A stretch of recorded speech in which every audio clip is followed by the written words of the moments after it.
Hi, hello. My name is Deepak Singh, and I'm looking forward to this dialogue about expressions of indic spirituality, and in the form of short dialogues discussing spirituality within the Indian subcontinent. Today, I have the greatest of pleasures to introduce Sandhya Manoj, and we'll talk about classical dances of India. Sandhya started to learn Bharatnatyam. It's one of the genres of Indian dance at about the age of 5.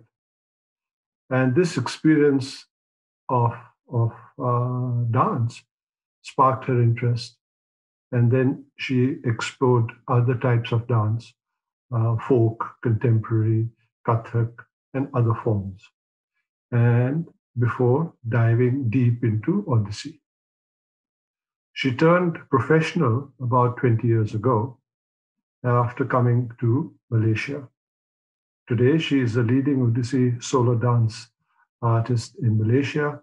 Her renditions have been staged internationally, including USA at Massachusetts Institute of Technology, New Zealand, Singapore, Bali, and of course, India.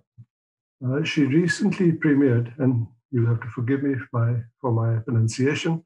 She recently premiered Padmahansa Dasa, the first, okay, the first time full production of Odissi.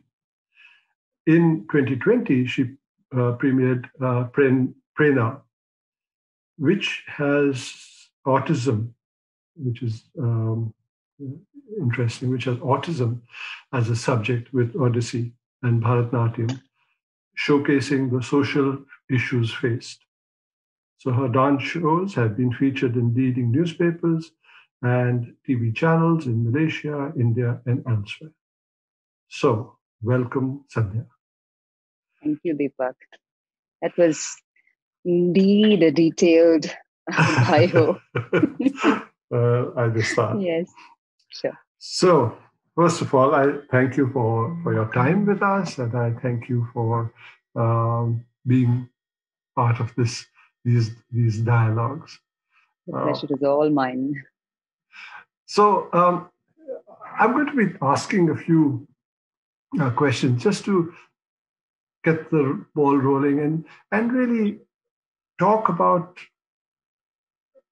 the essence of dance, not go into details, because it's such a beautiful art form that I hope that by the end of this short dialogue, people would be interested in trying to experience and see dance more often.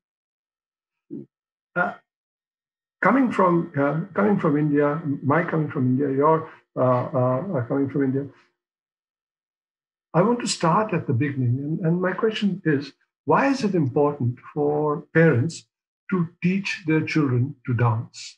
Why do the parents spend so much time and effort in teaching children to dance?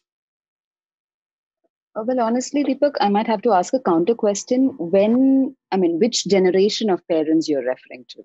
Because, we have parents, like my parents needed to teach me dance, and why I think my daughter should learn dance has become two different thought structure when it comes to generation, right? So I think for my parents, it was like my daughter should know how to learn how to dance and sing and all those basic knowledge of those art forms comes as a household of, the girl being talented is not the key word I would use, but she should be a multi-sided talented girl who knows how to dance. But that is not in terms of seeking a profession or making it the first and foremost passion.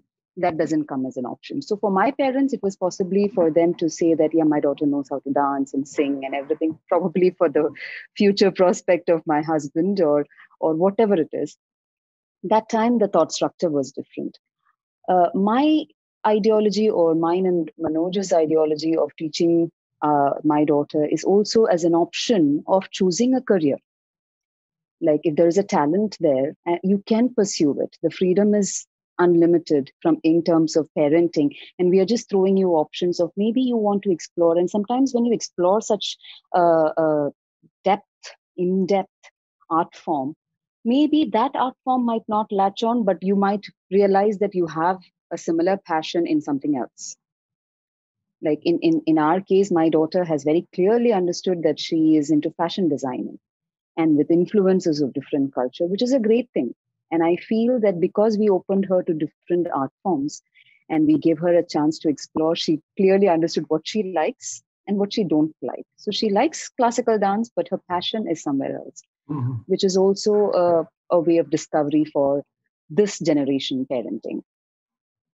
So So so what I'm hearing is it's to in being silly about it, enhance your value as such, um, for yourself, but also to develop, fully develop, use dance as part of development. Uh, absolutely, because I always believe like dance, yoga, spiritual learnings, they're all a form of discipline. So when a child goes through a disciplined format, the clarity that comes from the subject, because the subject is very clear. The teachers, of course, has to be in that perspective, giving it very clearly, but it's a very disciplined format. So when that disciplined format comes to the child, there is either a liking towards it or a dislike towards it. So in that way, they are able to identify, okay, it's a disciplined format. If I go through this, there is this 1, 2, 3, 4 steps, and then I can do it on my own. Different exploration possibilities are there. So I always feel it kind of opens up. And in dance, especially, we use the right side and the left side, the sequences or the adavus or the everything goes but right and left. So it's a lot of balancing that happens, whether it is in the brain structure or the physical body. So all those, not only in development of spiritual aspects, a complete development happens for the child. So yeah. so that leads me then to the question that what is the significance of dance in India, in the sense that beyond beyond getting the child to develop these skills and abilities, what is there is first of all, is there a significance, age old significance? So the storytelling tradition is like, for example, those days, we're talking about ancient India, where there is a temple and there is a group of villagers around the temple, and the whole place knows what is the culture. It does not come through, it comes from stories, storytelling, and the temple would have, like, I'm sure when you go for trips, you see different temples with a lot of carvings and a lot of stories and a lot of indications of spiritual teachings.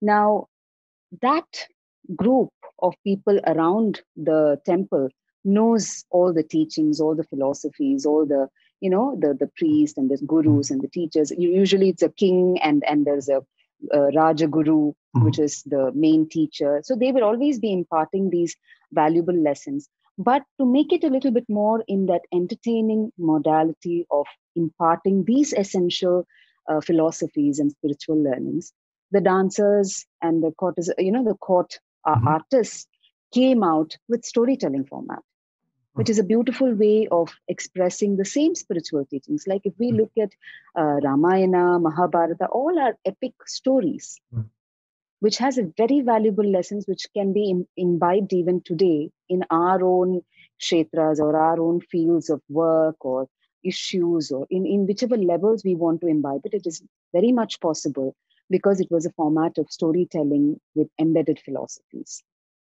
So when a dancer or a singer or the artist brought it out, they brought it out from that place. They brought it out from knowing it all.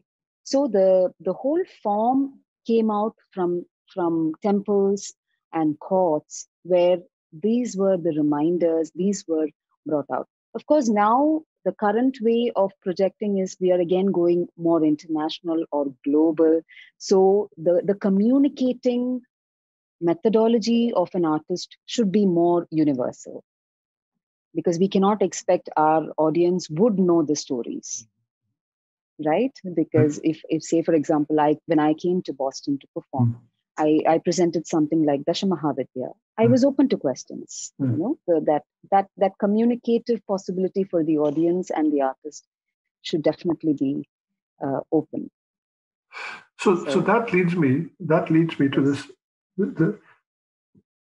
Then what is the history of dance in India? In the sense that uh, surely it's not entertainment; it's deeper than that. So what is the history? Where did it start, and So, where is it now historically? Not modern dance. right. No, why I'm bringing it to modern dance is because currently this is what you get to see, Right. right? Like the modified or the renaissance of the entire structure has changed into performing arts. Uh, those days, actually, dance is also very much like yoga. We have the scriptures like Natya Shastra, Abhinaya Darpana, Abhinaya Chandrika, which is a much later version. So these scriptures have detailed formats of how it should be codified. Now, if you know India, it has got different states with different languages, with different culture. It's like from one state to another state, we don't speak the same language. Similarly, with clothes, food, everything is different. Similarly, dance is also different.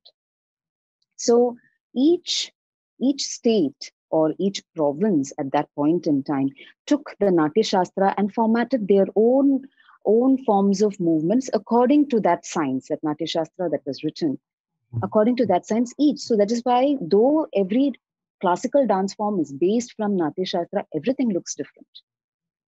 And like, say, for example, in Kerala, there is Kathakali and Mohiniyattam, which has very sway movements, which is also one of the reasons why, because the coastal lines of Kerala has always the coconut trees, like in a very, very sway format, if you look at the geographical pattern of it. When you go to Chennai, the Bharatanatyam is very linear. And if you look at the structures in Madras or in Tamil Nadu, in Chennai, it's very linear, and even the geography is like that, the Yes. climate is like Yes. that. And if you look at people talking also, we all have like, we have this it's there is a slight difference from Kerala to North Right. India. Right. So all that has been contributing factors to the development of each style, Ah, but the main essence of it still remains as storytelling. If you look at Kathakali, if you look at Mohiniyattam, if you look at Kathak, if you look at Odissi, if you look at Bharatanatyam, end of it, a dancer is reaching to impart that stories, which has a lot of layering. So that is why the katha, the story, is very important. The base is very important. The essence is very important. So it all started from temple art forms. Like Kathakali is a very how do you call it? It's a very uh, holy way of doing it. It is done in the Nalikatta, they say, those days, with just diyas, with just the lamp light, and always with live musicians. They will take their time to establish each character, and it's a long uh, dramatic presentation. Similarly, in other art forms also, it's all very detailed. But of course, as it became onto the stage, everything has changed, its course, and now it has become more formatted to even suit telephone screens, because right now and that's where we are, so that evolving is there, but the original is from the So, temples it moved to the court. Yes. so the commonality amongst Bharatanatyam, Kathak, Odissi, and all is storytelling. That's this Yes, commonality. absolutely. So, are there any specific differences between them? I mean, I'm not talking about hand movement or eye movement and all that, but is there something specifically different between these dancers, or are they sort of generally, it's just as you pointed out, swaying and gentle in Kerala and a little bit more rigid there? Is there something? Technic- yeah, technically there is a lot of difference. The format of the uh, entire structure of every dance form is very different. Though it's like saying, in cooking, we use essentially the Indian herbs, Right. but the combinations are It's quite absolutely different when good. you go Good. from one state to another. Good analogy. Yeah. Yeah. Yeah. Yeah. Yeah, yeah. So it's like that.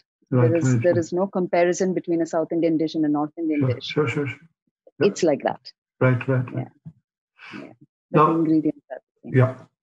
Now, obviously, there are women dancers. I mean, you're a great dancer, but was it predominantly a male thing, or was it a female thing, or was it an equal thing amongst all the different dancers? See, it depends again from culture to culture or areas. In my knowledge, like Kathakali was predominantly a male oriented Mm-hmm. dancer. It also justifies during the time because the entire resha, which is like, the dressing was Ah, very, yeah. very heavy. Right, right, right, right. The headgears, Yeah, and those days there were a lot of art forms, like there's one in Karnataka, and also they all use huge headgears, mm-hmm. which is very, very heavy. Heavy. But that was not the same, because if we look at Orissa's history, the Mahari were the first dancers.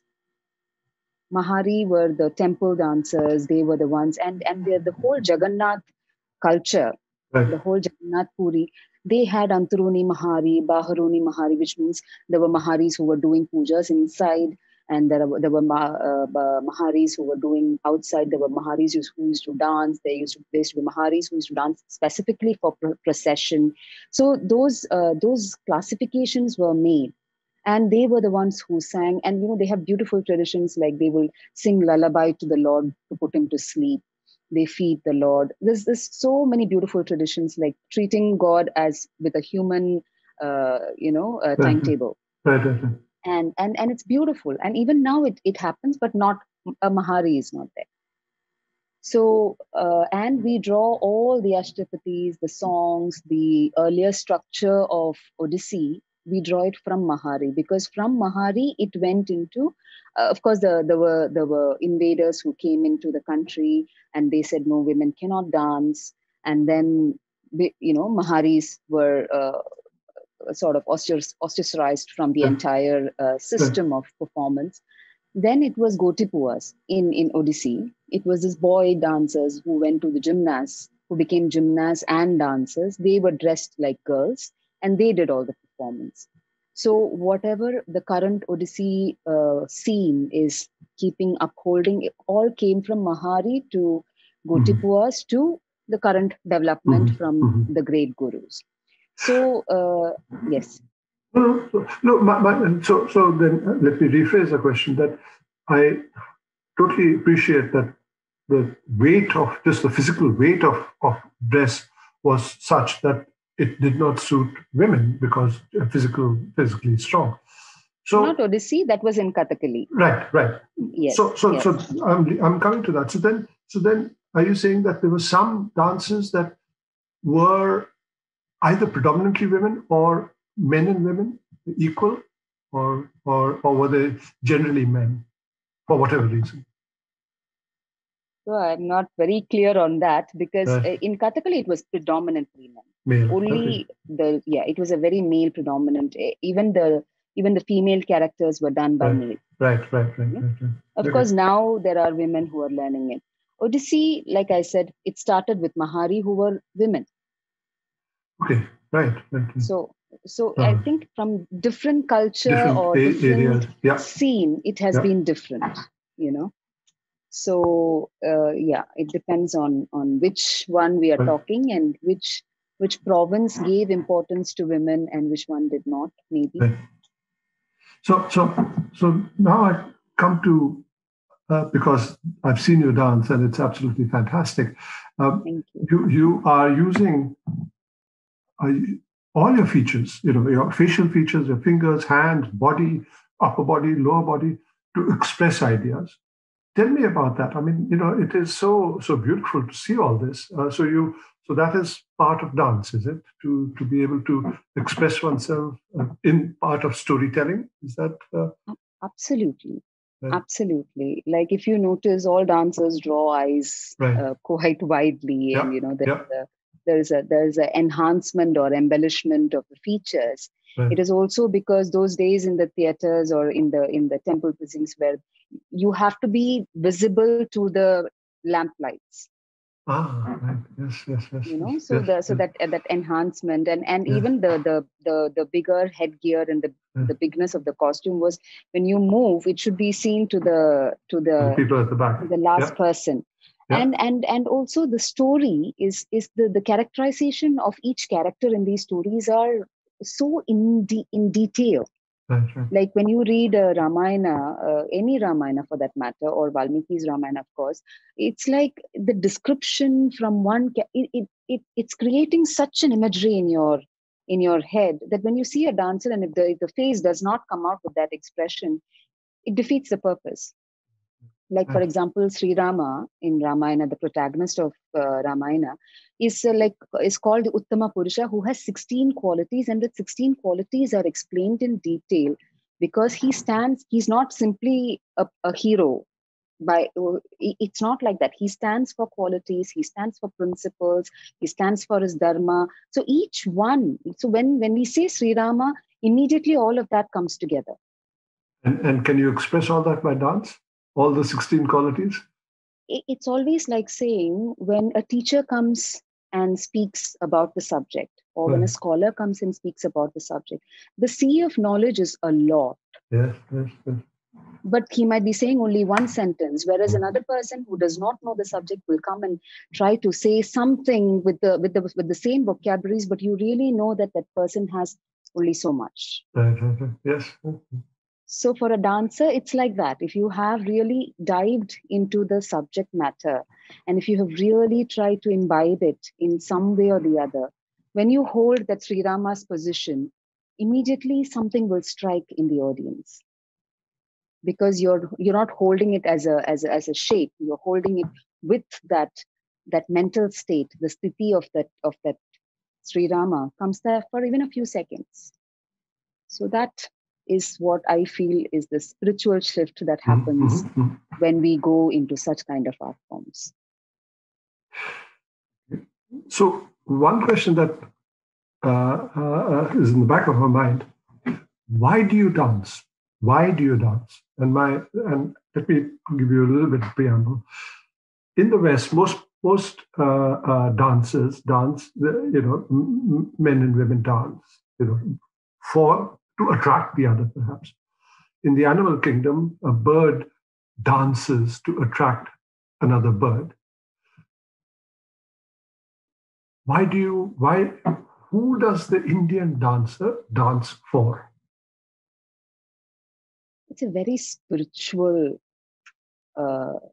experience, Deepak. I must be very honest with you. I think I get uh, that that fully in the zone.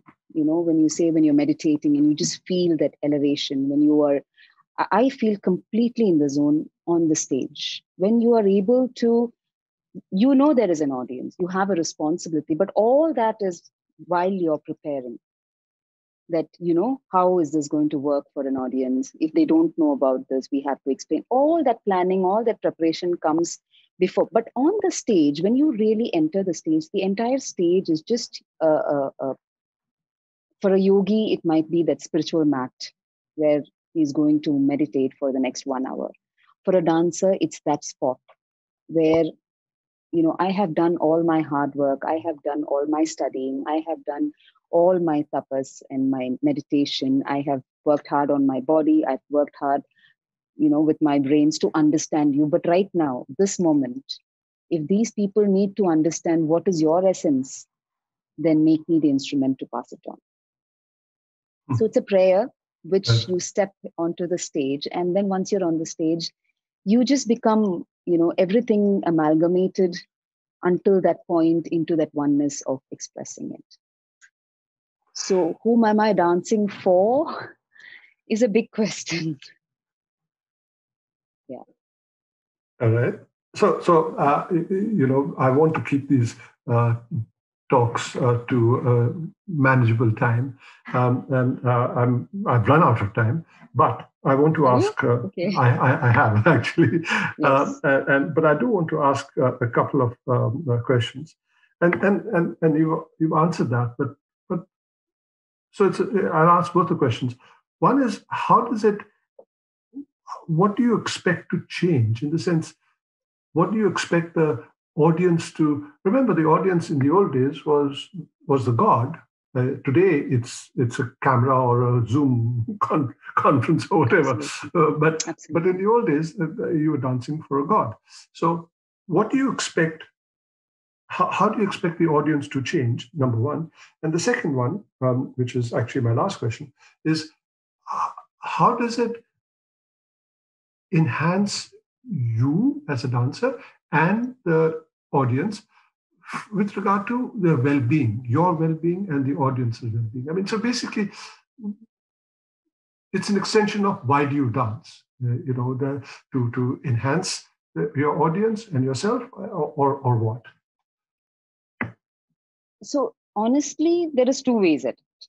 One is, of course, I'm a dancer and I want to reach out, and I'm not going to deny that I'm only dancing for the higher reasons alone. Of course, I want to be known. Of course, I want people to.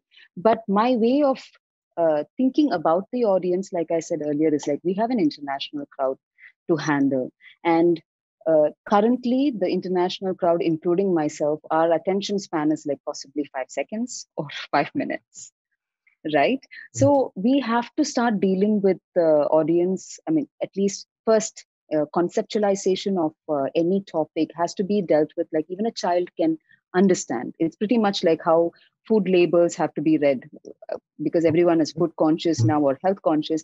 The biggest advice in town is like take the label, and if a child can read it, then it is good to eat. If a child can't read it, then don't take it. So now I treat my productions like that, like a child, maybe not a child, but at least about 10-year-old or a 15-year-old who sits and watches the show should be able to understand what What you're is doing? what at least what is happening. Yeah. Okay, she's angry, but why is she angry? Okay, can he rationalize with it? That is my treatment, because sometimes what happens is we are always doing it for scholarly appreciation. We are always looking at like, okay, if dancers are sitting and watching, are they going to criticize me with their eye? But you are looking at a larger canvas where we are losing audience to films, to different kind of entertainment industry, and the spirituality also is getting drained off in that perspective. Or sometimes just for the showmanship, you end up doing so many things, frivolously, that it becomes like, okay, it becomes an entertainment again. So like the one you mentioned, Prerna, which was autism and a mother's social difficulties, that really touched a lot of people because it was not complicated, but it was done in the format of dance. So I started treating Odyssey, which is my principal form, as a medium of communication, like how you and I are talking. When people come and watch, they should be able to understand what is exactly happening. So simplify the topic and make it more narratable and understandable to the audience so that we still tell the story, because it started from there, right? And we Right. should Yeah. and Yeah. to the second question that you mentioned, what I expect in the audience, I don't expect anything from them, but I want to shift something in their thought structure. Shift something like, oh yeah, I never thought about it like that. Or like in that autistic show, I as a mother, I came and said, I don't want your sympathy. When I am out with my friends, I just want to have fun. Don't give me advice and sympathy. That is already there. I know how to deal with it in the house. That was a message. Everybody was like, oh yeah, that was a true message, because we all go out and advise every autistic child's mother, be patient, give love. These are the things they would give anyway. So I was honest enough to come and say, I'm frustrated with that. That's all I can give. So that was very well appreciated. So change with the times, but still keep the structure of, the format of the entire tradition, and work with storytelling. So, yeah. Great, this is fantastic, and I thank you, Sandhya, and thank you, viewer, for sitting through and listening. And I think what Sandhya has expressed, I hope it goes to you that you have a better appreciation of Indian classical dance. So, Absolutely. Sandhya, thank you very much. Thank you. Thank you so much, Deepak. Thank you.